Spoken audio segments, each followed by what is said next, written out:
This is a story my dad told me when I was young, and honestly, I think about it more than I probably should. It's one of those stories that just sticks with you, you know? The kind that makes you double check your locks before bed. My dad grew up in a quiet Midwest suburb back in the early 80s. He was around 11 at the time this happened, just a normal kid in a normal neighborhood, the kind of place where everyone knew each other, where parents let their kids roam free until dinner, and where people rarely locked their doors during the day. It was January 1983 when they got hit by this massive snowstorm. School was canceled, which to any kid is basically like winning the lottery.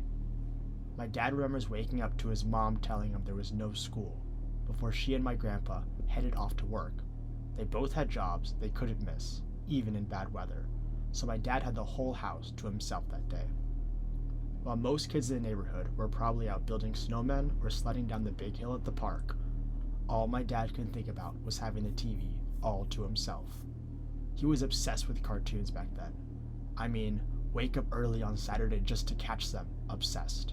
His favorite was Thundercats, and he never missed an episode if he could help it. Their house had two TVs, the small one in the living room upstairs and the good one in the basement. It was one of those old wood-paneled finished basements with orange shag carpet that was so popular back then. My dad told me he spent the morning watching whatever was on, then went upstairs for lunch. Afterwards, he brought in the mail around 3. He didn't even bother taking off his snow pants or boots. He just bolted straight downstairs to the basement to the good TV. He flipped on the TV and threw himself on the floor right up close, exactly how his mom always told him not to sit. He must have been watching for about 15 minutes when he heard this raspy voice behind him. "I like this show too." The voice was close, just a few feet behind him. Deep, wheezy, like someone who'd been smoking for decades. My dad said he froze instantly. He knew right away that voice didn't belong to either of his parents or anyone he knew. He slowly turned around, and there he was, a man standing at the bottom of the stairs. He was tall and skinny, wearing this ratty beige zip-up jacket that was barely damp from the snow. His hair was greasy and long, plastered to his head, but what freaked my dad out the most wasn't just that there was a stranger in the house. It was the smile on the stranger's face. Not goofy, not friendly, more like frozen, polite, too wide, showing all his yellow teeth. He was staring directly at my dad, like they were supposed to be there watching cartoons together. My dad screamed. He screamed so loud his throat hurt afterwards.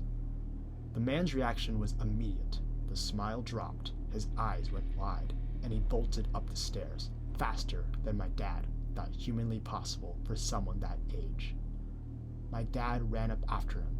There was fresh snow outside, and he can see the man's footprints leading to the front door and back down the street.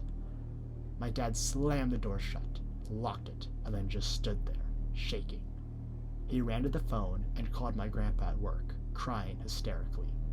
My grandpa called our neighbor who came over right away, and then called the police. When my grandpa got home, they figured out what happened. In his excitement to watch cartoons, my dad had left the front door unlocked, maybe even slightly open. The man had simply walked in. The police never did find him, but they said it was probably just someone looking to get out of the cold, or maybe looking for something to steal. But here's the thing that always stuck with me whenever my dad tells this story. The guy, he didn't sneak in. The door, it wasn't forced.